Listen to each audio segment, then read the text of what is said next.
Good Gab, sponsored by Skillskin, a nonprofit organization empowering individuals with disabilities through employment.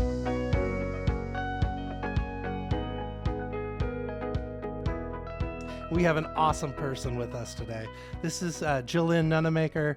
This is the development manager for Spokane County Public Libraries. Jill Lynn, thanks for joining us. Thanks for inviting me. Happy to be here, Steve. Jill Lynn, what's happening? Everything. I work for a library district, the Spokane County Library District, so everything's happening all the time. I bet. So, yeah. I know you're building stuff, you're remodeling stuff, Exactly. New programs are happening all the time. All the time. Our programs are always evolving, which I love. And every 3 times a year, we have our magazine that comes out, Engage. So pick up your copy today at any Spokane County Library District. So what's in there? A little bit of everything. There's something in here for everybody. So this just dropped on, let's see here, October 1st. So Nice. This has all of our programs from October to January listed in there. And there are some gems. We have 11 library locations. And during the first part of the pandemic, to differentiate us from SPL, and today we're in a lovely Spokane Public Library building downtown. We are, this right is a downtown. lovely space, and we partner with them frequently. But the county library services are separate from the municipal library services. Yeah, so like my library out at Medical Lake, that is Spokane County Library. Yes, Yep. exactly. So during the first part of the pandemic, when everybody was doing Zoom, I would bring a donut to Zoom presentations or any Zoom networking events. I would go out and buy a glazed donut with sprinkles on it, or just a plain glazed, and I would get 11 chocolate chips and strategically place them around the donut, and say, I work for the Spokane County Library District. We have 11 library locations that are like a donut. And then the city of Spokane is right in the middle, is in the center. So just so people would be able to differentiate between the two. It's genius. We can all I'm a understand visual that. person, yes. Everybody understands that. Yes, exactly. Did you read the directions, Jill? No, I didn't, but I picture read my way through. So for those visual learners out there, we have 3 libraries out in the West Plains area, 2 up north Spokane and Deer Park, 3 out in like the Valley area on Argonne, and a brand new library in Spokane Valley across from the City Hall. And location so down on Otis Sprague Orchards. out there? Yes. Mm-hmm. Then Moran Prairie and Fairfield, and 3 out in the West Plains. So, yeah. So we got our bases covered. So Definitely. Yeah. What do libraries look like these days? Because, I'm just watching them evolve since when I was a kid, go in, I could get a tape and then CDs. That was sweet when that happened. And, traditional books. But now it's like a library of things. Oh my gosh, I love talking about our library of things. So you can still check out books. We still have books on the shelves made of paper.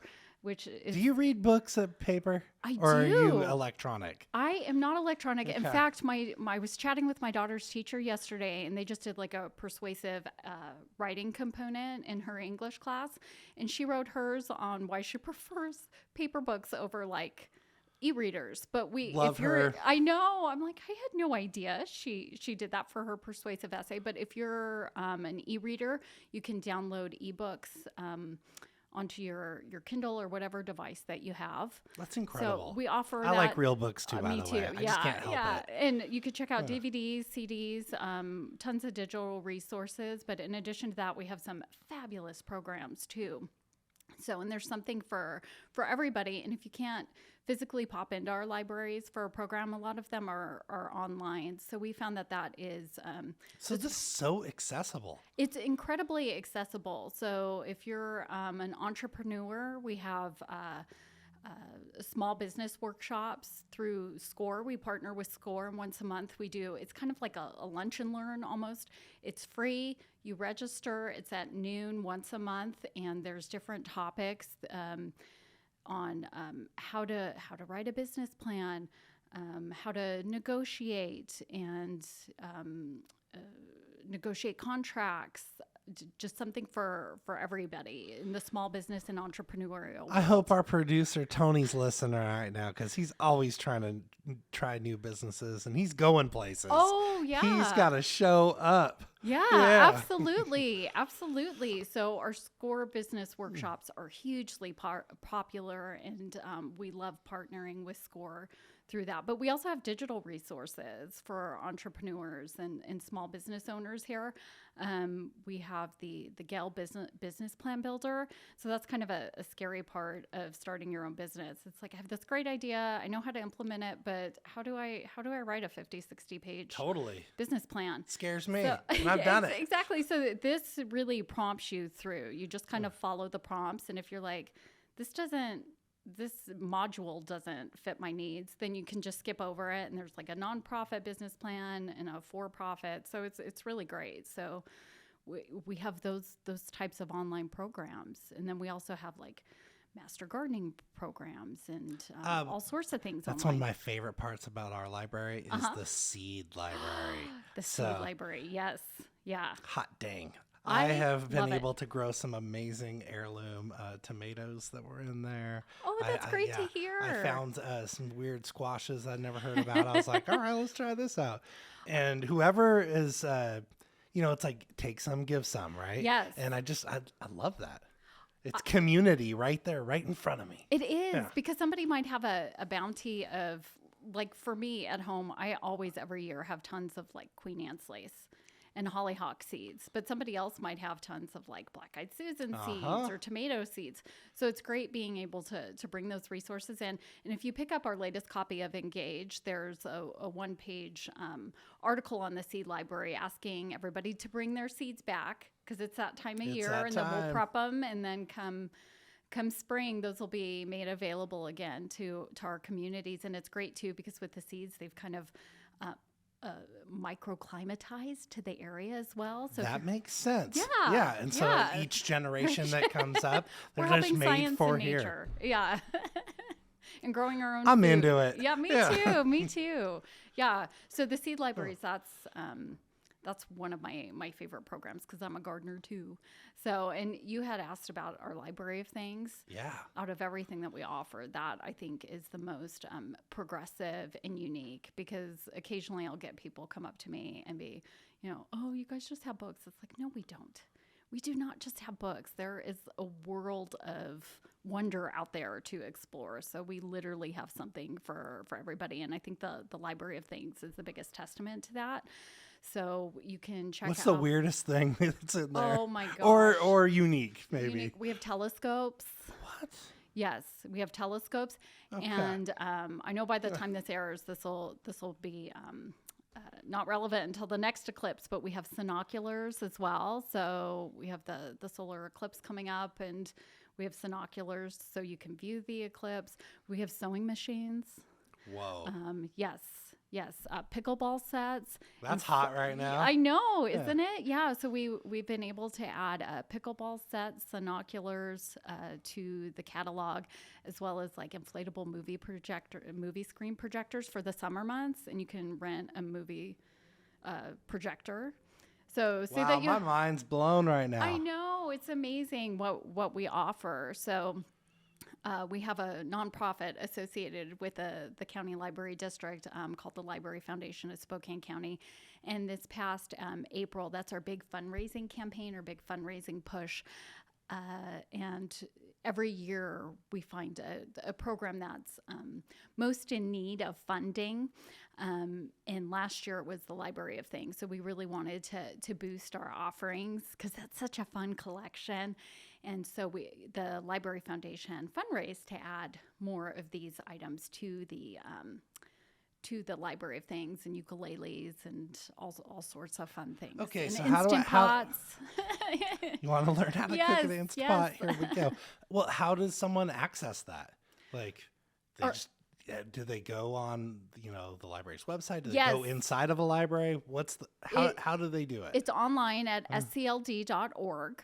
And it's right there on the front page. So we have an advertisement for the Library of Things, and you can click on that link on our front page, and it'll take you right to there, and you can kind of peruse the offerings of what's available through the library of things currently. So we're always adding fun stuff. Yeah, there's like Legos in there. And Did y'all do a podcast studio like the Spokane, libraries? Did. Okay. Yes, we did. I know when our executive producer, Dana Devine, said, hey, this is available. It's brand new. We're the first people in here, by the way. We're the very first ones to walk through the door and say, yep, we're here. Awesome. Yeah, so a year later, here we go. I love our new podcast studio. It's the STCU Podcast Studio, which is located at the new Spokane Valley Library, which opened back in June. Nice. It's across the street from City Hall in the Valley, and it is such a great space. We're so fortunate to have STCU sponsoring it because they are such a great partnership. Their values and mission, I think, dovetails nicely with ours because they value education and the arts and culture. So it's been a wonderful partnership working with them. And we even have programs that are specific to the STCU studio. Okay, so like kids can come learn what how to do do what we're doing here. Right exactly. On. Yeah. So they can do their own podcast. You can record your own album. Today, we're going to talk about suicide prevention. We're going to talk about some lived experience. And it is just my great pleasure to introduce our guest today. This is Phil Tyler, Associate Director of Campus Security and Public Safety at Gonzaga University. Phil, thanks for joining us. Thank you for having me. Oh, man. This has been quite the week. I just got back from D.C., and so that was interesting. We brought some advocates in the disability community, some of our employees over there, and our CEO and them got to talk to all of the folks on Capitol Hill, so like the representatives and senators. And outstanding. Yeah, so it was a wild time. And then so I got the real fun part. We had they call it the NCSE in our world, and it's the National Council of Disability Employees. Can't actually remember the acronym right now, but we talk about disability issues, and For sure. we meet about 4 times a year, and how we're going to move the needle forward in the program. But yeah, I'd be interested in hearing more about that. Our students on the university just formed their first ever Student Disabilities Club on Gonzaga. Yeah, and we specifically made it a point to attend their first meeting because there were things that we didn't know as able-bodied persons that we were missing, particularly as it related to the realm of emergency planning and emergency management. We were always thinking about people could flee from spaces or, run or hide. But those that couldn't, we really hadn't deeply thought about that in our emergency planning. And secondly, the ignorance of able-bodied persons. Ignorance is not a pejorative, but you just don't know what you don't know. No doubt. The majority of our disabled students didn't have a physical disability that we could see. Right. And so some of those things, even our uniforms and our presence, caused them to have an adverse reaction. And so we needed to know that disabilities just didn't mean what we could see with our eyes. That's incredible. Yeah, it was really powerful. So this just formed? Yes, just last year. Oh, yeah, we got to get connected, Skillskin, to that because, we can absolutely be an ally in that world and just learn more. But I had a lot of fun, and it was good time, and, we got back about, I got to bed around 1:30 this morning, and it was like, here we go. It was 20 hours awake, and I'm like, everything was so worth it. Just had an awesome time. And now I'm super excited to be here and to, meet you in person. Like, I've seen you around. Like, you're involved in lots of different things in Spokane, but I never got to meet you, so I'm just so happy you're here today. Yeah, great to meet you. And we met early in the parking lot. So thank you for the app instructions as well. For sure. That's what we do. First class service around here. Yes, sir. Yep. Well, so tell us a little bit about yourself, Phil. Yeah, we want to know more. Wow. So, Phil Tyler, let's see. I come from a military background. Our family collectively have over 180 years of military service. Oh, wow. Going back in our history. I was the All Air the Force. branches? Yeah, Air Force, Army, Navy. I don't think we have any Coast Guard personnel in our family. No offense to my Coast Guard brothers and sisters. But we have Reserve. We have active duty. My brother-in-law and my sister just retired from the Army as majors. They were in the emergency medical field. My youngest nephew is first lieutenant in the Army now. Myself, I was in the Air Force. I spent 8 years in the United States Air Force as a law enforcement specialist. Were you ever on any of our bases? We're at Maelstrom. I was we're in Cheyenne at F.E. Warren. Okay. And here at Fairchild. Yeah, I was stationed at Fairchild, my last duty station. Nice. Absolutely. And as a dependent, military brat, if you will, I was stationed at Maelstrom. I don't know I'd want to go back there. It was pretty cold and windy, as I recall, as a young person. It's still cold. It's still windy. Yeah. Yeah, so I spent 8 years in the United States Air Force, as I said, as a law enforcement specialist. I did various tasks within there. And a law enforcement specialist just means a military police officer on a military installation. And so I did accident investigation, criminal investigations, interview interrogation, crime prevention. That's where I first learned my skill set in crime prevention. I was a member of what they called the Emergency Services Team, which is the equivalent of a civilian SWAT team. Okay. When I was in their service as well. So did tours of duty over in the Republic of South Korea. I was over at Vandenberg Air Force Base guarding the space shuttle back in the 80s when they had a So you seen a space shuttle up close and personal? I've touched it, even though you weren't supposed to. Good for you. I love that. But I'm more than 10 years past that time, so I can say You're this. good. Yes. And then stationed at Fairchild here, Fairchild Air Force Base. Nice. So that's how you got to Spokane? Yeah, that's how I got to Spokane. And from there, I joined the Spokane County Sheriff's Office. I was a corrections officer at the time when they were combined. They are no longer combined. They're separated now, separate entities. But I went from an officer to a sergeant to a lieutenant within that, spent 16 years there. And then from there, I went to Gonzaga, where I'm currently at the Campus Security and Public Safety. That's awesome. Well, yeah, so Spokane's home now. It is. You ain't going anywhere. Indeed. I love it. That's good. Well, I noticed on your shirt you're wearing, the suicide prevention pin. What's that mean to you? Yeah, and it's important that you ask that, because I wear it because I want to attract attention and conversations. As tough as it is, because I wear it because I'm a loss survivor. And what that means to the audience that aren't familiar with the term is that I lost someone close to me to suicide, my son. His name was Devin. Man. And we lost him November of 2017. And so this week, is always tough for me because I have these kind of conversations. And it's emotional. But it's important to have these conversations. We lost recently a deputy in our local area, and we still don't talk about it. Right. And when we put I know in my family, we sure don't have those conversations. Yeah. That's like you stuff that stuff deep. Yeah. And I grew up in that environment, in the faith that I grew up in. We didn't talk about those things, right? Or if we talked about them, it was essentially a sin. And it really pushes those folks that really need the most help back into the shadows. And so I wear the pin as a talking point. In fact, my director at Gonzaga Campus Security and Public Safety, her name is Becky Wilkie, a wonderful human being. We've been wearing this our entire time. And we really bring out more of these. As a matter of fact, I brought some for the studio for your team as well. To wear and have conversation pieces, but we wear them around our campus and wherever we travel to have conversations like this. And the last conversation we had was in the airport at Atlanta with an individual who was sitting beside us where we were having lunch, and he came over and he talked about and shared a story about losing someone to suicide and how he struggled with it himself as a person with lived experience. And it was emotional. Wow. I mean, we were almost in tears and gave big hugs, but it's those kind of things that create awareness that we need to have in our community. To have that conversation. Yes. Well, for our listeners, maybe you help us understand why that's so healing, because I don't know. I have a feeling that a lot of us just kind of avoid that. Yeah. That is a big thing. Here's what I'd say to that. It's a public states. In 2021, the last data that we have, 48,000 individuals lost their lives to suicide. That's those. That's a big number, right? But the number is exponentially larger as those that have attempted or who had suicidal ideation. Statistically, by the time we finished our time together here, some 40 minutes or 50 minutes, 5 people would have lost their lives in America to suicide. It's about 1 every 11 minutes.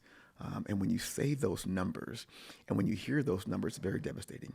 In the career field I have chosen, law enforcement and or our firefighters, we're more apt to die by suicide than in line of duty. from a criminal or from a fire. And that's staggering. We had someone here on the show that was a first responder in the EMT world, and she was saying the same thing. Like, it was the big dark secret that's starting to, get talked about a lot more. Yeah. But all that trauma that people are going through, it's like they just end it, and that's so sad. It is sad, and as a society, especially people who are caring about us, right? Like, they're the ones helping. Yeah, but people have to know that we care about them, and I think that's the biggest thing with suicide is that often it's loneliness that really drives. I mean, there's many things that would move a person toward taking his or her own life, but we do know that loneliness, and loneliness is not being out in a space by yourself. Yeah. You could be in a podcast studio with 4 people but still feel lonely if you haven't been acknowledged, recognized, spoken to, cared about. And so that's what occurs when people don't talk about these things, or if an incident happens and they know it's connected to suicide, they don't talk about it because it's taboo, if you will. So it's really important to do those things. And I think that we, by wearing this lapel pin, really invite those conversations to let people know that you do matter. And it's important to have those conversations. And even if it's tough for me to have these conversations, I get emotional now talking about it, but I'm not embarrassed anymore like I used to be. I used to have this mindset, this nonsensical, wear the mask, if you will. Right? When I projected myself outwardly, it was a smile. It was this affable character, relatable Phil Tyler. But inside I was struggling, right? Inside I had this. Yeah, right? And we do that with suicide and emotion. And to a point where particularly first responders, whether you be a firefighter, a police officer, EMT, corrections, whatever that might be, medical staff, etc., we have to project this image of strength, right? Lest we be considered weak. And you can't look like that. Well, you can, because what we are trying to do with awareness is re-signify what it means to be weak. Well, that's culture changing, is what you're describing. It's a paradigm shift. So weak is no longer an adjective in our world describing someone. Weak is now a acronym, WEAK, willing to express adult kindness. And when you are willing to express, yes, thank you. When you are willing to express adult kindness, when you are willing to show emotion, right? Give an active ear to listen to someone, right? Even when you hear these myths like, oh, suicide is just an attention-seeking behavior. I would say this from that willing to express adult kindness.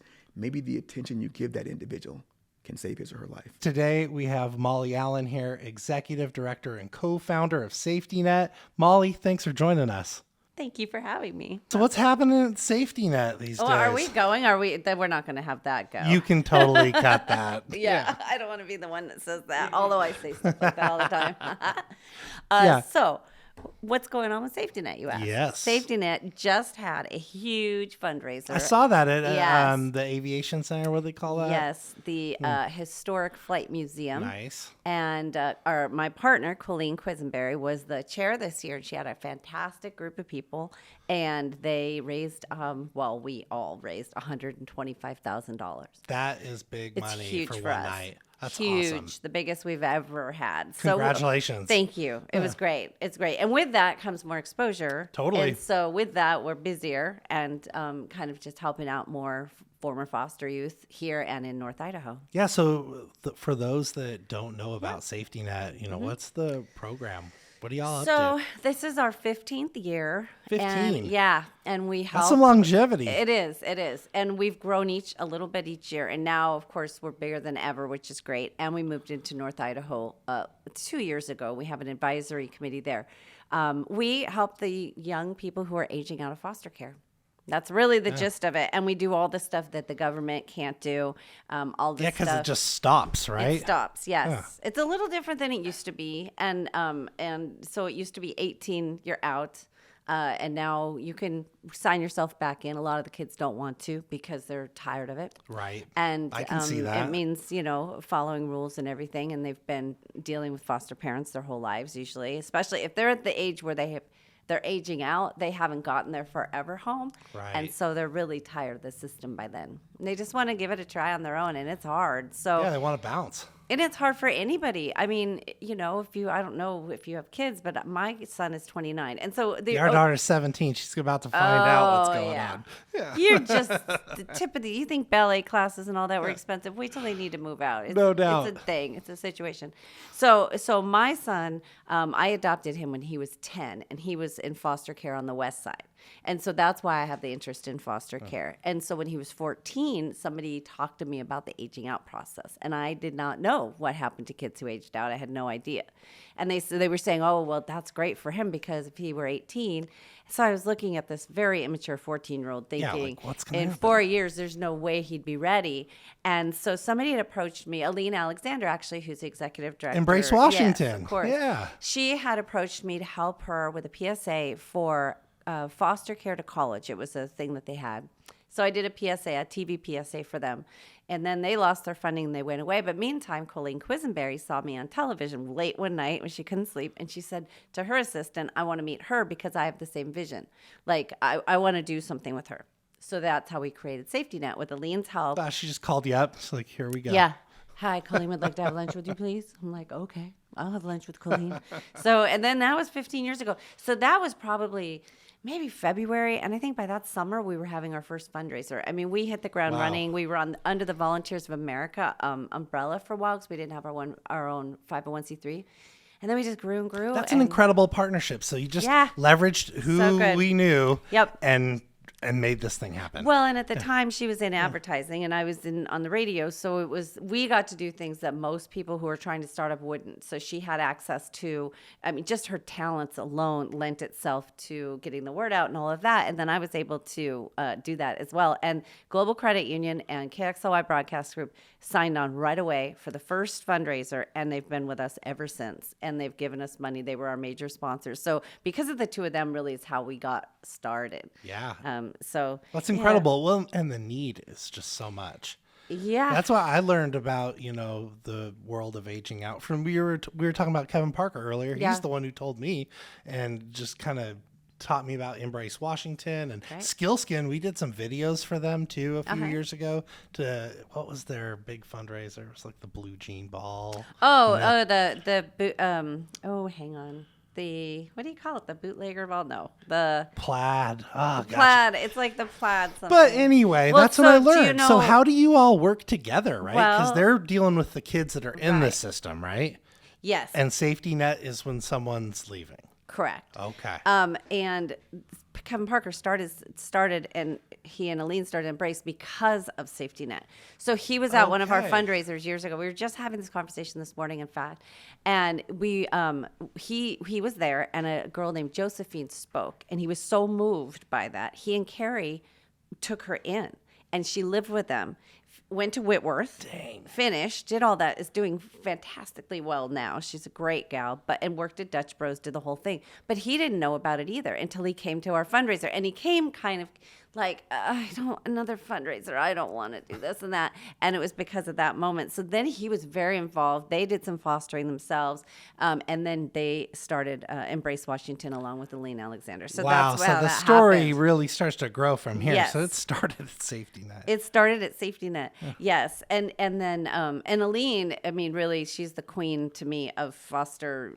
She knows everything. She's done everything. She's great. None of this, all of what we do doesn't happen without somebody like Aline. She really deserves a lot of credit. And now What's that partnerships? Yes, but now she's like a hero financially too because she's able to. So she really does a lot. And in fact, she's helping us. We have kind of an emergency within our group. Our program director's out for a little while. And so Alina's even stepping in and helping me take care of all the stuff that normally gets done by Jenny Hurd. And so we all work together. And then Teen and Kid Closet too. Robin Nance is a good friend. And we're going to get to meet Robin soon. She's going to be on the show. Good. She's great. And she will look camera ready more than I do.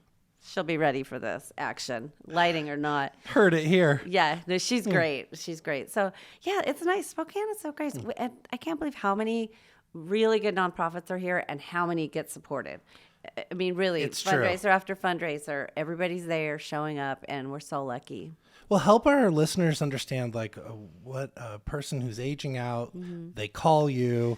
Like, what do these needs look like? Oh, so, okay, here's a good example. So this morning I paid a bill. A gal had a car and she had the warranty, but she needed the $500 deductible to get her car back so she could get to work, get her child to daycare, and get to school. She's doing all these things. So she called us. She filled out an application type thing, had her social worker. Usually you have some kind of caseworker, somebody who's working with you. Okay. I just got a verbal vouch from her, but then I had her go and fill everything out. And this morning I called Subaru dealer with our credit card and paid the $500. Something as simple as that. Yeah. It has huge impact. Huge impact. Huge. I mean, sometimes as much as a bus pass can literally be the link between them being homeless because Right. Yeah, you're going to lose your job if you don't show up. That's and right. Just That's right. snowballs. Yep. And the other day, this girl, so she gets from food stamps, but they decided to check on her income on the month where she got 3 checks. You know how We do know about that. We're in the disability space. Yes. And those 2 months out of the year Yes. crush people who have any Yes. sort of benefits coming their way. It's terrible. How could they even? I don't know how that gets mixed up. So she was short food and stuff. So I brought her a gift card, a gift certificate to one of the grocery stores, and it's that kind of stuff. I mean, it really is. Sometimes we've fixed teeth. We will, we'll get a dentist and be like, hey, why don't you work with us and get this guy a front tooth? And we've paid for an urn before for a family. If but it had so much impact. Yes. If somebody dies, as the next of kin, you're responsible for them and their burial and everything, even though they left you and abandoned you. It's true. It's crazy. So you have to go pay for a funeral of a person who abandoned you in this lifetime. Yeah, that's not quite right. So yeah, we fixed that. Good job. Yeah. So that's the kind of stuff we do. We pay for books. We pay for tuition sometimes. And then we furnish apartments. That's the big thing. Everybody gets a brand new bed. We have a storage unit in Post Falls and here in Spokane. And so everybody who gets an apartment, they can come through. In fact, Aline Alexander had a young lady there today. She did that because I was at work. And they got all the stuff they needed. And if we don't have it, we'll buy it. But usually we have it at That's the storage incredible. unit. How do you get the furniture? We ask for donations. And right now, our storage unit is pretty full. So we've actually had to turn people away. So we feel lucky about that. So there's a lot of people who are just connected to this organization. After 15 years, yeah. Totally. That's some longevity. So like our listeners, I know some of you are feeling very much connected to this right now. How do they get connected? You can go to safetynetinlandnorthwest.org. You can donate there. You can connect with us. You can see what it is that we do. If you want to volunteer, we have all kinds of things. What does volunteering look like? Well, sometimes it looks like picking up furniture. If you have a truck, hey, if you have a truck, we'd love to see you. And also a lot of us are ladies, so we only have a few guys. So sometimes it's nice. I know I've helped move people into 3rd floor apartments before. Yeah, that sucks. Yeah, it's not good. We need that or sometimes just doing drives and collecting household stuff because we also have toilet paper, paper towels, cleaning supplies, shampoo, everything that you need. If you think of everything you need for an apartment to start it, we have all that. I love that base thing, right? You're aging out. All of a sudden, you have all these responsibilities. Yeah. But if you can, engage with your organization, at least that part's taken care of. Yes. Like you have a bed to sleep in. Yes. You can sit down in your living room and you're not eating on the floor. Exactly. That's cool. A brand new bed that you get to keep because that never happens. And also everything we give them, they get to keep. And they're not used to that because when you move from foster home to foster home, like my son, he was 10. He had 1 suitcase full of Legos and 1 suitcase full of clothes-ish. That was it. He was 10 years old. That's all he had with him. And so these kids, and the other part is, let's say they have an apartment full of stuff, then they get evicted. They have nowhere to put it while they go find, so then they lose it all. Right. So we also will help provide a place for them to keep their stuff if they're in between. We've done that before too, so we don't lose it all.